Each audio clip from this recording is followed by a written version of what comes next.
Good morning students. आज हम start करेंगे unit 3। The chapter is conicoid, right. तो कॉनिकॉइड को स्टडी अगर हमें करना है तो हमें बात करनी पड़ेगी general equation of second degree, right. तो general equation of second degree की अगर मैं बात करूँ यहाँ पर तो क्या होती है, A X square plus B Y square plus C Z square plus 2 FYZ plus 2 GZX plus 2 HXY plus 2 UX 2 VY plus 2 WZ plus D equal to 0। ये आपकी होती है सेकेंड डिग्री की जनरल इक्वेशन, ठीक है। इसके बारे में आप लोगों ने पढ़ा होगा, स्फीयर से हमने पढ़ा है, चैप्टर 1 में भी हम लोगों ने पढ़ा था general equation of second degree. तो अब ये क्या कह रहा है कि locus of this general equation of second degree, अब ये सेकेंड डिग्री किस में है, एक्स वाई और जेड में, इज कॉल्ड दी कॉनिकॉइड। इसे हम क्या कहेंगे, कॉनिकॉइड, या फिर हम इसे बोलेंगे क्वाड्रिक। क्या बोलेंगे इसको, क्वाड्रिक, राइट। तो मीन्स सेकेंड डिग्री की जनरल इक्वेशन की हेल्प से हम डिफरेंट डिफरेंट स्टैंडर्ड फॉर्म बनाएंगे और वो स्टैंडर्ड फॉर्म ही क्या कहलाएंगी, क्वाड्रिक और कॉनिकॉइड।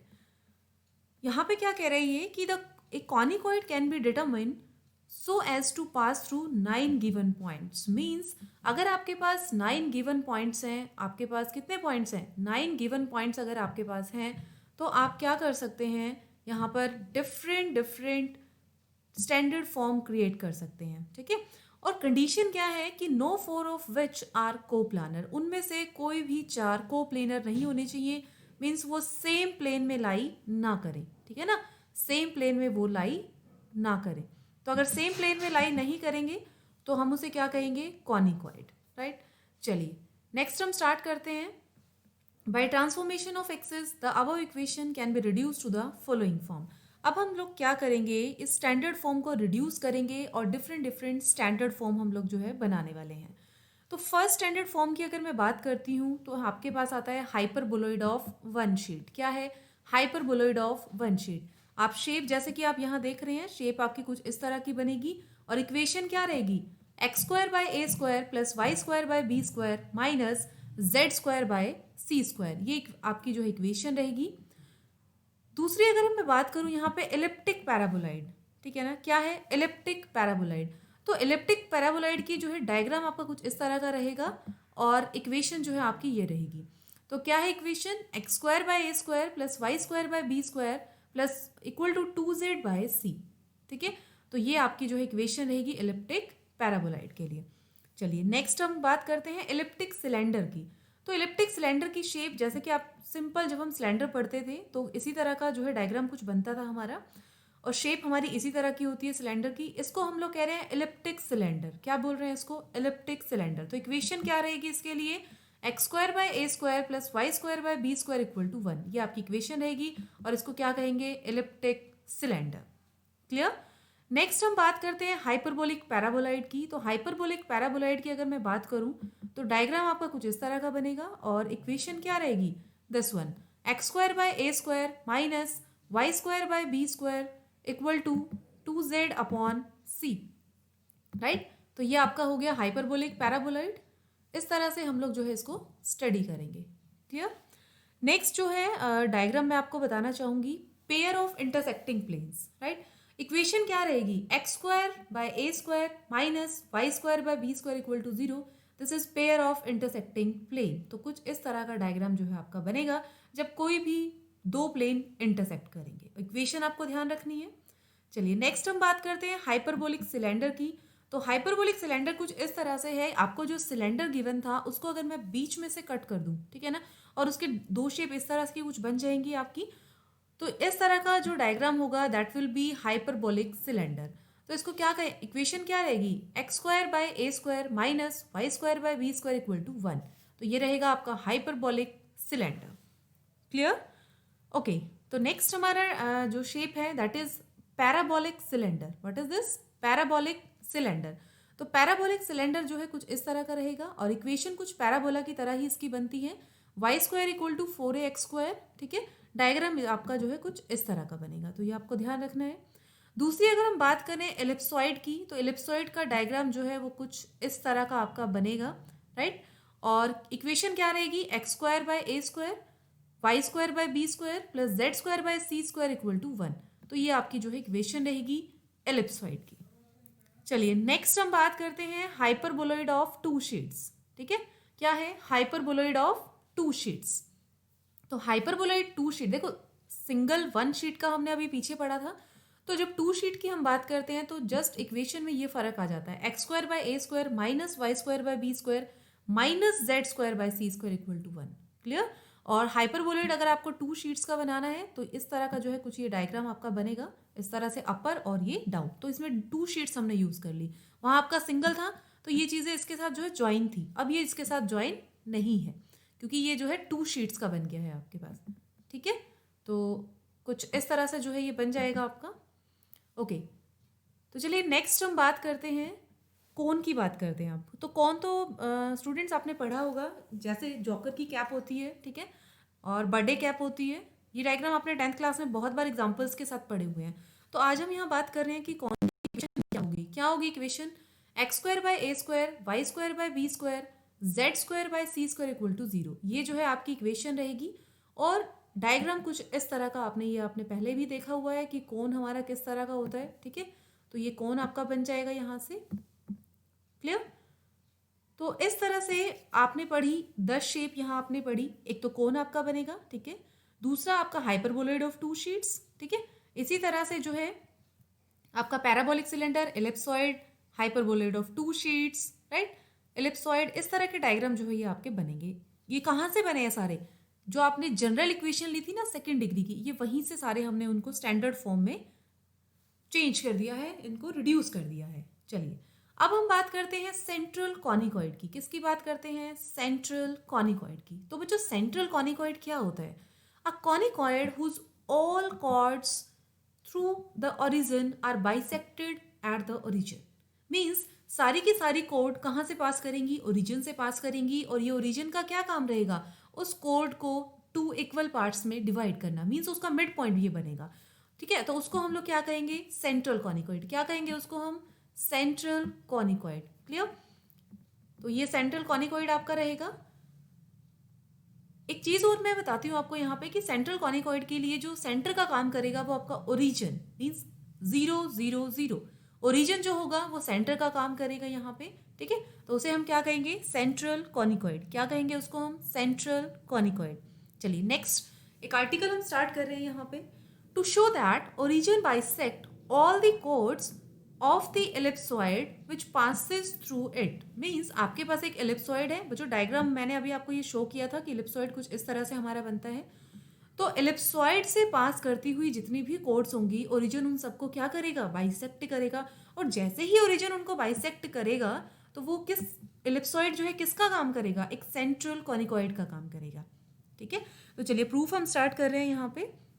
सबसे पहले डायग्राम जो है कुछ इस तरह का बनेगा। ये आपका इलिप्सॉइड है, ठीक है, ये पॉइंट आपका ए पॉइंट है, और ऐसे ही ये जो है पॉइंट आपने ए डैश लिया है, और ए डैश के लिए मैंने जो कोऑर्डिनेट्स है वो ज्यूम कर लिए -x1 -y1 -z1, और ए के लिए मैंने कंसिडर कर लिए x1 y1 और z1। क्लियर। तो ये यहाँ से कोड पास कर रही है ओरिजिन से, ठीक है ना, ओरिजिन से जब ये पास कर रही है, अब हमें शो करना है कि ए भी इसको सेटिस्फाई करता है और ए डैश भी इसको सेटिस्फाई करता है। तो ओरिजिन यहाँ किसका काम करेगा, मिड पॉइंट का काम करेगा। तो ये जो एलिप्सॉइड है वो क्या बन जाएगा, सेंट्रल कॉनिकॉइड। ठीक है, तो स्टार्ट करते हैं। सबसे पहले एलिप्सॉइड की इक्वेशन होती है आपकी ये, ठीक है ना, x square by A square plus Y square by B square plus Z square by c square equal to 1। ये आपकी एलिप्सॉइड होता है। अब मैं कह रही हूँ कि ए पॉइंट मेरा इसको सेटिस्फाई करता है। अगर सेटिस्फाई करता है, ठीक है, इस पर लाई करता है तो इसको सेटिस्फाई करेगा। तो मैंने लिखा क्या, x1 a square plus y1 b square plus z1 square over c square equal to 1। ठीक है, फिर क्या हम इस x1 स्क्वायर को ऐसे लिख सकते हैं, -x1 square. Yes, x1 square है, -x1 का स्क्वायर करेंगे तो भी वही आएगा। तो यहाँ से आप जैसे कि देख रहे हैं कि -x1 -y1 और -z1 ने भी इसको सेटिस्फाई कर दिया। ठीक है, दैट मीन्स ये जो ओरिजिन है आपका वो किसका काम कर रहा है, एक मिड पॉइंट का काम कर रहा है। तो अगर ये मिड पॉइंट का काम कर रहा है तो ओरिजिन ने क्या कर दिया, सारी की सारी जितनी भी कोड्स जो वहां से पास कर रही थी ए डैश टाइप की एलिप्सॉइड की, उन सबको इसने क्या कर दिया, बाइसेक्ट कर दिया। और ओरिजिन यहाँ पे किसका काम करेगा, सेंटर का काम करेगा। तो एलिप्सॉइड को हम लोग क्या कहेंगे, सेंट्रल कॉनिकॉइड। क्या कहेंगे, सेंट्रल कॉनिकॉइड। ठीक है, तो ये सेंट्रल कॉनिकॉइड का यहाँ पे जो है काम कर रहा है ये। तो इस तरह से मैंने शो कर दिया आपको कि ओरिजिन किसका काम करेगा, यहाँ पर सेंटर का काम करेगा और कोड्स के लिए मिड पॉइंट का काम करेगा। चलिए स्टार्ट करते हैं। नेक्स्ट जो मेरे पास आर्टिकल है, ठीक है, नेक्स्ट क्या है यहाँ पे स्टैंडर्ड फॉर्म में आपको बता रही हूँ कि क्या क्या स्टैंडर्ड फॉर्म्स जो है आपकी बनने वाली हैं यहाँ पर। तो चलिए बात करते हैं सबसे पहले equation of the central conicoid. Central conicoid ही रहेगा आपका। अब आपको ये चीज़ पता है कि इक्वेशन क्या होती है। इक्वेशन होती है आपके पास ax² plus by² plus cz² equal to 1, यही रहती है आपकी इक्वेशन जनरल, ठीक है। तो इस तरह से हम लोग जो है इसको करेंगे। अभी सबसे पहला पॉइंट क्या है कि एलिप्सॉइड बनेगा। वो जो स्टैंडर्ड फॉर्म होगी वो एक एलिप्सॉइड बनेगी जब ए बी सी सारे क्या होंगे, पॉजिटिव होंगे। मीन सारे के सारे कॉफिशिएंट अगर पॉजिटिव हैं तो आप लोग क्या कहेंगे कि वो एलिप्सॉइड फॉर्म करेगा। दूसरा, अगर हम बात करें कि हाइपरबोलॉइड ऑफ वन शीट, तो हाइपरबोलॉइड ऑफ वन शीट कब बनेगा, व्हेन ए बी सी में से एक आपका नेगेटिव होना चाहिए और बाकी सारे दोनों क्या हैं, पॉजिटिव हैं, ठीक है। एक आपका नेगेटिव है और दो कैसे हैं, पॉजिटिव, तो वो क्या बनेगा, हाइपरबोलॉइड ऑफ वन शीट। दूसरा, अगर हम बात करें हाइपरबोलॉइड ऑफ टू शीट्स, ठीक है ना, हाइपरबोलॉइड ऑफ टू शीट्स में आपकी दो वैल्यूज नेगेटिव होंगी, मींस ए बी सी में से कोई भी दो वैल्यू नेगेटिव और one of the a b c is positive, और ए बी सी में से कोई एक वैल्यू आपकी पॉजिटिव होगी, तभी आप लोग क्या कहेंगे कि वो हाइपरबोलॉइड बनेगा टू शीट्स के लिए। नेक्स्ट जो है पॉइंट हमारा क्या है, वर्चुअल एलिप्सॉइड। नेक्स्ट पॉइंट क्या है, वर्चुअल एलिप्सॉइड। तो वर्चुअल एलिप्सॉइड बच्चों कब बनेगा, when a b c all are negative. जब सारे के सारे नेगेटिव होंगे तो हमारा इमेजिनरी यानी कि वर्चुअल एलिप्सॉइड बनेगा। क्लियर है ये चीज आपको। एलिप्सॉइड कब बनेगा, जब सारी की सारी वैल्यूज आपकी क्या होंगी, पॉजिटिव होंगी, और अगर सारी की सारी वैल्यूज आपकी नेगेटिव हो जाती हैं तो आपका क्या बनेगा, वर्चुअल एलिप्सॉइड। क्या बनेगा, वर्चुअल एलिप्सॉइड। और आपकी एक वैल्यू नेगेटिव है और दो वैल्यू पॉजिटिव है तो हाइपरबोलॉइड ऑफ वन शीट। दो वैल्यूज नेगेटिव है, एक वैल्यू आपकी पॉजिटिव है, then that will be the hyperboloid of two sheets. तो चलिए नेक्स्ट हम स्टार्ट करेंगे। अभी कुछ प्रॉपर्टीज हैं, ठीक है। तो प्रॉपर्टीज है हमारी symmetry of surface. Symmetry of surface की अगर मैं बात करूं तो सबसे पहले मैंने वाई जेड के अलॉन्ग सिमेट्री की बात की। कहते हैं कि जब हम x को -x से चेंज करेंगे इक्वेशन में तो आपका सरफेस की इक्वेशन सेम रहती है। और सेम कब रहेगी, जब इवन पावर्स चलेंगी। नेगेटिव को अगर आप इवन टाइम पावर कर रहे हो तभी आपका क्या आएगा, सेम रहेगा। तो कहते हैं कि सिर्फ और सिर्फ इवन पावर अकर करेंगी, दैट मीन्स सिमेट्री अबाउट किसके होगी, वाई जेड प्लेन के, that means x equal to 0। Similarly अगर मैं बात करती हूँ जेड एक्स प्लेन के अकॉर्डिंग, तो y यहाँ पे आपका 0 रहेगा जेड एक्स प्लेन के लिए। y को जब हम -y से चेंज करेंगे तो इक्वेशन आपकी सेम रहेगी। और सेम उसी पैटर्न पे अगर मैं बोलूँ तो इवन पावर्स अकर करेंगी y की। सिमिलरली एक्स वाई प्लेन के लिए भी z को -z से रिप्लेस करेंगे तो इक्वेशन आपकी जो है सेम रहेगी, अनचेंज रहेगी। तो सरफेस सिमेट्रिकल होगा अबाउट एक्स वाई प्लेन, और एक्स वाई प्लेन का मतलब क्या है, z इक्वल टू 0। तो सिमेट्री हमारी तीन प्लेन के अबाउट रहेगी, x y, y z and z x. जब एक्स वाई की बात करेंगे देन जेड इक्वल टू 0, जब जेड एक्स की बात करेंगे तो y equal to 0। Similarly y z की अगर हम बात करें तो वहां पे आपका एक्स इक्वल टू 0, राइट। तो इस तरह से हमने जो है सिमेट्री यहाँ स्टडी किया। उसके बाद हम बात करते हैं trace of the ellipsoid, right, कि किस तरह से हम किसी इलिप्सॉइड को ट्रेस कर सकते हैं। तो किसी भी इलिप्सॉइड को ट्रेस करने के लिए हमें किस चीज़ की रिक्वायरमेंट है, सबसे पहले हमें एक इन्फॉर्मेशन चाहिए कि उसका सेंटर क्या है, राइट, सिमेट्री किस प्लेन के अबाउट है, और section of the coordinate planes, means जो कोऑर्डिनेट प्लेन्स हैं वो कैसे एक दूसरे को कट कर रहे हैं, कहाँ से हम उसको ड्रॉ करेंगे।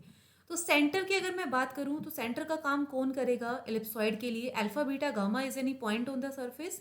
ए डैश मैंने एक पॉइंट लिया, other minus alpha minus beta minus gamma, right. यहाँ पे 0 0 0 यानी ओरिजिन अगर मिडल पॉइंट का काम करता है इस कोड के लिए, राइट, तो क्या होगा, ओरिजिन सेंटर का काम करेगा। ये हम ऑलरेडी अभी लास्ट आर्टिकल में पढ़ चुके हैं, ओरिजिन किसका काम करेगा, सेंटर का काम करेगा। उसके बाद सिमेट्री मुझे चेक करनी है, ठीक है, क्योंकि जब हम बात करते हैं इलिप्सॉइड के लिए तो क्या इक्वेशन होती है, x² by a² plus y² by b² plus z² by c² equal to 1, ठीक है। तो क्योंकि सारे के सारे जो पावर्स हैं वो इवन पावर्स चल रही हैं, x की भी, y की भी और z की भी, तो सिमेट्री हो गई zx, xy और yz प्लेन के कॉरेस्पॉन्डिंग। सेक्शन अगर आपको चेक करना है कोऑर्डिनेट प्लेन का तो x को 0 पुट करो और चेक कर लो, तो इस तरह का एक एलिप्स बन जाएगा उस प्लेन में जहाँ एक्सिस क्या होंगी, o y और o z। सिमिलरली अगर आपको चेक करना है एक्स जेड प्लेन तो वहाँ पे x इक्वल टू 0 कर दीजिए और उसको स्टार्ट कर लो। तो इस तरह से different different z x plane की बात की तो refer to o x and o z. Similarly हमारा जो है आ जाएगा आपका नेक्स्ट। चलिए नेक्स्ट हम बात करते हैं, यहाँ पे देखिए किस तरह से हम लोग जो है इसको ड्रॉ करने वाले हैं। यहाँ पर हाँ, मैंने इंटरसेक्शन ले ली कोऑर्डिनेट एक्सिस की। जब मैं इंटरसेक्शन लूंगी तो मैंने वाई और जेड को, एक बार आपने दो को पुट कर दिया जीरो, तो पॉइंट्स आपके पास क्या आएंगे, A00 माइनस A00। सिमिलरली जब आप इसको एक्स और जेड को जीरो पुट करेंगे तो वाई के कॉरस्पॉन्डिंग आपको दो पॉइंट्स मिल जाएंगे, जीरो भी जीरो और जीरो माइनस भी जीरो। सिमिलरली फिर आपको जेड एक्सिस के कॉरस्पॉन्डिंग पॉइंट्स मिल जाएंगे। तो इंटरसेक्शन मिल गई हमें कोऑर्डिनेट एक्सिस की। इसी तरह से अगर मैं बात करूँ यहाँ पे नेक्स्ट सेक्शन मुझे प्लेन्स का फाइंड आउट करना है, तो मैंने क्या किया, z को k पुट कर दिया और पुट करने के बाद आपके पास क्या आया, कुछ इस तरह की इक्वेशन बनेगी, राइट। तो ये अब ये क्या कह रहा है कि 1 माइनस के स्क्वायर बाई सी स्क्वायर अगर ग्रेटर देन जीरो होगा तो ये रियल बनेगा, अदरवाइज ये वैल्यू कैसी हो जाएगी, आपकी इमेजिनरी बन जाएगी। क्लियर। तो मैंने क्या किया यहाँ पे, सबसे पहले मैंने, क्योंकि मुझे क्या करना है, सरफेस हमारा क्लोज हो चुका है, ठीक है ना, तो इस तरह का डायग्राम मेरा ये बन जाएगा, ठीक है ना। z को इस तरह से रिप्लेस कर देंगे 1 माइनस के स्क्वायर बाई सी स्क्वायर से, चेंज करके आपके पास ये आ गया।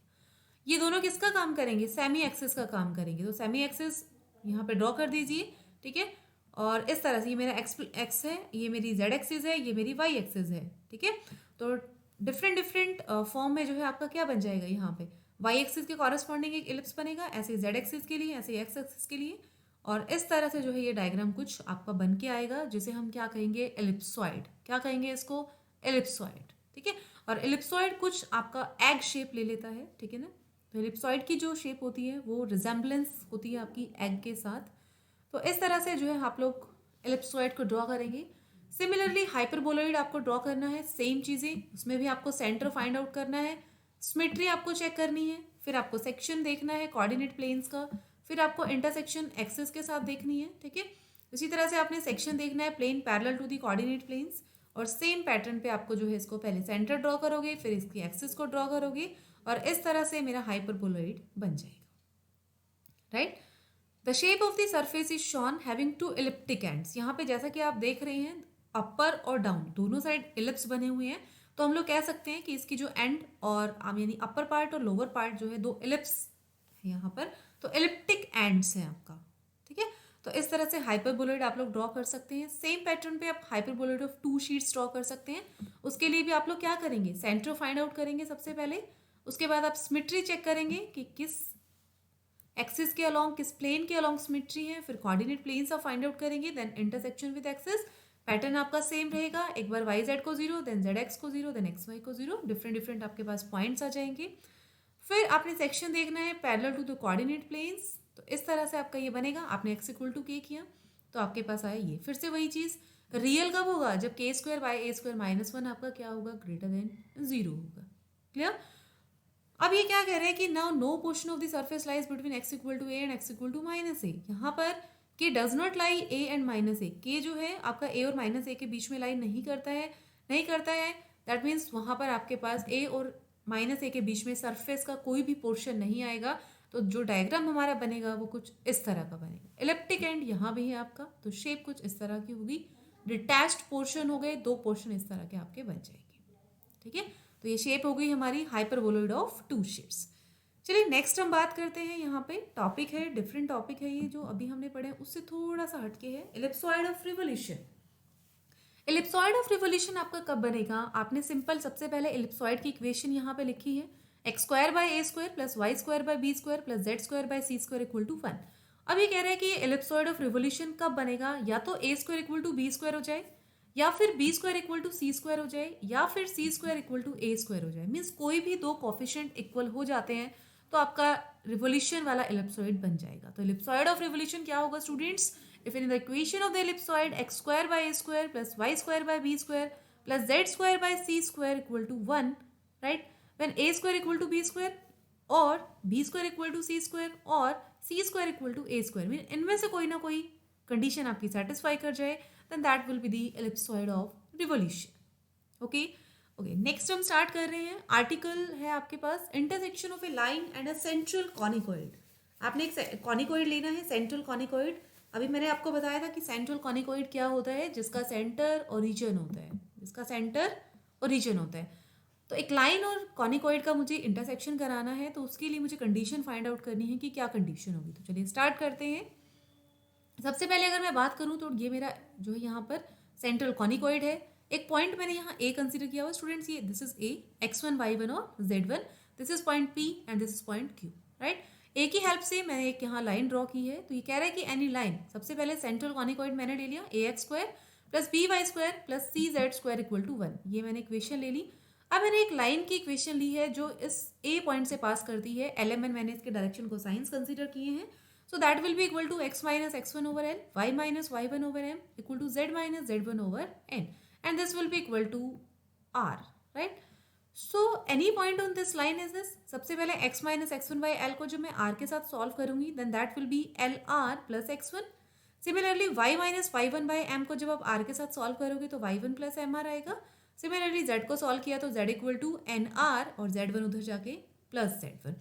तो आपके पास इस लाइन पे कोई पॉइंट आ गया x1 plus l r, y1 plus m r, z1 plus n r, ये पॉइंट आपके पास आ गया। उसके बाद if this point lie on the conicoid, अगर ये पॉइंट आपका कॉनिकॉइड पे लाई करता है तो ये कॉनिकॉइड को सेटिस्फाई करेगा। तो मैंने इस कॉनिकॉइड की इक्वेशन को सेटिस्फाई करा दिया। क्लियर? सेटिस्फाई कराने के बाद मैंने इसका स्क्वायर ओपन किया, आर स्क्वायर वाले कॉफिशिएंट मैंने अलग कर लिए, 2r वाले कॉफिशिएंट मैंने अलग कर लिए, और ऐसे ही मैंने जो है विदाउट r और r स्क्वायर वाले जो कॉफिशिएंट थे उनको मैंने अलग कर दिया। क्लियर? करने के बाद आपके पास यहाँ क्या आएगा, इसको सॉल्व करने के बाद आप जैसा कि यहाँ देख रहे हैं क्वाड्रेटिक इक्वेशन है आर में, तो डेफिनेटली दो वैल्यूज होंगी। ठीक है, substituting this values of r in 3 and 2 we get the 2 required points of intersection of the line. अब देखिए आपके पास दो वैल्यूज आएंगी आर की, आप यहाँ पुट करोगे, ठीक है, एक पॉइंट आपको मिलेगा, दूसरी वैल्यू जब यहाँ पुट करेंगे तो दूसरा पॉइंट मिल जाएगा। तो इस तरह से सब्स्टिट्यूट करके आप क्या निकाल सकते हैं, कोई भी दो पॉइंट निकाल सकते हैं जो इस कॉनिकॉइड पे लाई करेगा। क्लियर है ये चीज आपको? अब हम स्टार्ट करेंगे next corollary 1, condition of tangency of a line and a conicoid. कि भाई कंडीशन क्या रहेगी किसी लाइन और किसी कॉनिकॉइड के टेंजेंट होने की, कि वो लाइन टेंजेंट लाइन का काम कर दी है। तो बच्चों जैसा कि आपको पता है कि टेंजेंट का काम वो तभी करती है जब आपके पास एक सिंगल पॉइंट आता है। तो सिंगल पॉइंट के लिए आपके पास डिस्क्रिमिनेंट 0 होता है। तो जैसे ही मैंने ऊपर वाली इक्वेशन का डिस्क्रिमिनेंट सॉल्व किया, यानी b² माइनस 4ac, तो आपके पास ये आया। ठीक है, ये चीज़ आपकी। तो b² माइनस 4ac यहाँ से देखिए, आप देख सकते हैं। तो यहाँ ये आपका जो है a का काम करेगा, 2 इंटू दिस 1 ये आपका b का काम करेगा, और ये आपका c के लिए काम करेगा। तो मैंने किया b² माइनस 4ac यहाँ से, तो ये b है आपका, तो b² minus 4 into a into c, this is equal to 0। और यहाँ पर ax1 square plus b y1 square plus c z1 square minus 1 equal to 0, इसको उधर शिफ्ट कर दिया पूरे टर्म को, 4 से 4 कैंसिल हो जाएगा। आपके पास आ गया alx1 plus bm y1 plus cn z1 square is equal to al square plus bm square plus cn square into this one. ये किस फॉर्म की इक्वेशन हो गई, t square is equal to ss1 type की equation हो गई। So this is the condition of tangency of a line and a conicoid.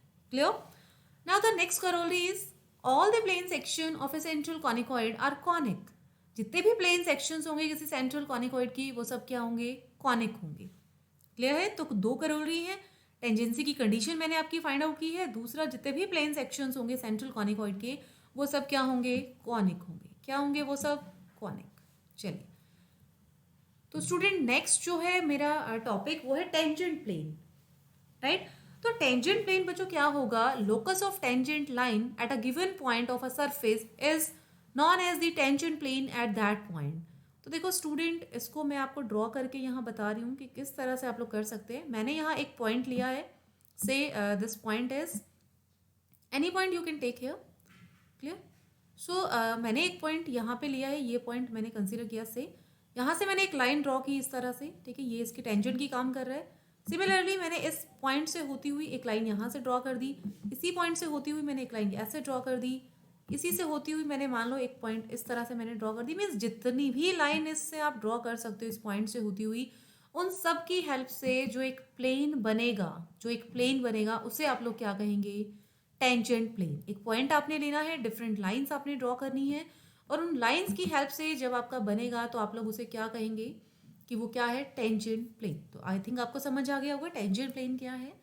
उसके बाद इक्वेशन मुझे फाइंड आउट करनी है टेंजेंट प्लेन की। तो बच्चों देखो किस तरह से हम इक्वेशन फाइंड आउट कर सकते हैं किसी टेंजेंट प्लेन की। देखिए To find the equation of the tangent plane at the point x1, y1, z1 of the central conicoid ax square plus by square plus cz square equal to 1. ठीक है, सबसे पहले मैंने इक्वेशन ली है central conicoid की, right. अब कह रहे हैं कि any equation, any line equation मुझे निकालनी है. क्या बनेगी? x minus x. देखिए मैंने डायग्राम यहाँ बनाया हुआ है. x1, y1, z1 ये पॉइंट है. इस पॉइंट से पास करता हुआ कोई लाइन मैंने ड्रॉ की है.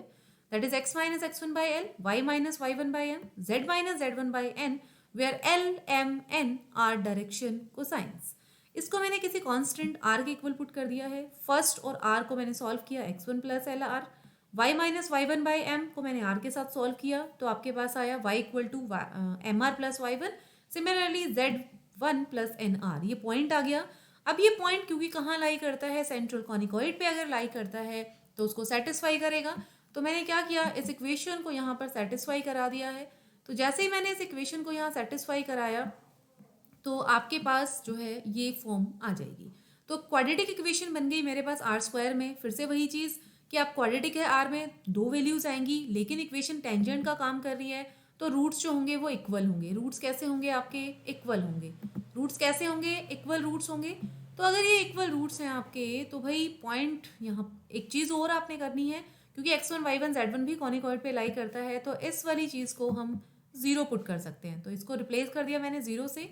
तो यहाँ पे जो सॉल्व होके मेरे पास आया product of roots means c upon a, that will be equal to zero. अब प्रोडक्ट ऑफ रूट्स जीरो है, दैट मीन्स एक रूट तो जीरो होगा पक्का, राइट. एक रूट जीरो है लेकिन रूट्स आपके इक्वल हैं. इक्वल रूट्स हैं तो सारे रूट्स क्या हो गए? जीरो हो गए. मीन्स दोनों ही रूट जीरो हो गए. क्लियर? अब दोनों रूट्स जीरो हैं, that means sum of root equal to zero. तो सम ऑफ रूट का मतलब आर का जो कॉफिशिएंट होता है वो सम ऑफ रूट्स का काम करता है. तो बच्चों यहाँ देखो सम ऑफ रूट यानी आर का कॉफिशिएंट है आपके पास ये a l x one plus b m y one plus c n z one. तो इसको मैंने जीरो पुट किया है यहाँ पर तो ये आ गई. This is the condition of line to be the tangent to the conicoid. ये जो आपकी गिवन लाइन है उसके लिए कंडीशन आ गई कि टेंजेंट अगर वो बन रही है तो ये कंडीशन होगी आपकी a l x one plus b m y one plus c n z one equal to zero. तो आई थिंक क्लियर हो गया होगा अब आपको ये. अब कहते हैं कि एल एम एन अगर यहाँ इक्वेशन नंबर 2 और 4 से हम लोग इसको क्या कर दें, एलिमिनेट कर दें, ठीक है ना. तो इक्वेशन नंबर 2 पे आप वापस जाइए एक बार. इक्वेशन 2 आपके पास क्या थी? This one. तो यहाँ से एल की वैल्यू निकालो, एम की वैल्यू निकालो और एन की वैल्यू निकालो, ठीक है ना. वैल्यूज निकालने के बाद यहाँ इस इक्वेशन में अगर मैं पुट कर दूँ तो मेरे पास कुछ इस तरह की फॉर्म बन जाएगी. एल एम एन रिप्लेस हो गए एक्स माइनस एक्स वन से, वाई माइनस वाई वन और Z minus Z one correspondingly, ठीक है. L is replace by X minus x one, M is replace by Y minus Y one and N is replace by Z minus Z one. Condition आ गई, multiply किया brackets के साथ, form आएगी A X x one B Y Y one plus C Z Z one minus of this one. और ये value आपको पता है माइनस वन के इक्वल है. आपने पुट कर दिया, वन को इधर शिफ्ट कर दिया तो आपके पास जो टेंजेंट प्लेन की इक्वेशन आई वो क्या आ गई? A X x one plus B Y Y one plus C Z Z one equal to one, which is required equation of tangent plane. Clear? Now the corollary. अब एक corollary यहाँ पे इसने दी हुई है कि मान लीजिए आपके पास जो एलिप्सॉइड है, ठीक है ना. अभी तक तो आपको सेंट्रल कॉनिकॉइड गिवन था, मे बी इस तरह की इक्वेशन अगर आपको गिवन है तो उसके लिए जो टेंजेंट प्लेन की इक्वेशन होगी वो आपकी ये बन जाएगी x x one by A square plus y Y one by B square plus z Z one by C square equal to one. Same रहेगा. तो आप लोग जो है इसको इसी सेम प्रोसीजर की हेल्प से आप लोग क्या कर सकते हैं, इसको कर सकते हैं. तो आप ये चाहो तो इसको करके देख सकते हैं आप लोग. आर्टिकल सेम पैटर्न पे आपका रहेगा, ठीक है. तो इसको आप लोग कर लीजिएगा. ओके, नेक्स्ट है यहाँ पर कंडीशन ऑफ टेंजेंसी. तो स्टूडेंट कंडीशन ऑफ टेंजेंसी आपकी क्या रहेगी? This equation L square by A, ये कंडीशन रहेगी आपकी L square by A plus M square by B plus N square by C equal to P square. This is the required condition of tangency, ठीक है ना. ये आपको ध्यान रखना है यहाँ पे. अब एक करोलरी यहाँ पे इसने दी हुई है कि मान लीजिए the point of contact. Point of contact आपका क्या रहेगा? ये आपको ध्यान रखना है कि आपका पॉइंट ऑफ कॉन्टैक्ट रहेगा, ठीक है. दूसरी करोलरी क्या दी हुई है इसने? To find the equation of two tangent plane. दो टेंजेंट प्लेन निकालने हैं जो इसके पैरेलल हैं. अब पैरेलल प्लेन जब भी होता है या पैरेलल लाइन होती है तो फर्क बस इतना होता है कि कांस्टेंट का डिफरेंस आता है इक्वेशन में. तो मैंने कहा कि कोई प्लेन है जो इसके पैरेलल है तो वो प्लेन अगर इसके पैरेलल है तो सिर्फ और सिर्फ कांस्टेंट का फर्क आया, वो मैंने पी ऐड कर दिया यहाँ पर. अब कॉनिकॉइड को टच करने की कंडीशन क्या है? This one. यहाँ से पी की वैल्यू फाइंड आउट करो और उसको वापस से जाके अपनी इक्वेशन में पुट कर दीजिए। तो जब आप इसको इक्वेशन में पुट करेंगे तो देखिए पी की वैल्यू आपके पास आ चुकी है plus minus of under root L square by A plus M square by B plus N square by C, ये आ गई, उठा के यहाँ पुट कर दीजिए। तो एक प्लस के कॉरस्पॉन्डिंग एक माइनस के कॉरस्पॉन्डिंग आपके पास दो टेंजेंट प्लेन की इक्वेशंस यहाँ पर आ जाएंगी। So this is the corollary defined by above. जो आपको गिवन इक्वेशन थी उसकी हेल्प से मैंने टेंजेंट प्लेन की इक्वेशन आपकी जो है वो फाइंड आउट कर ली है। Thank you so much for watching this.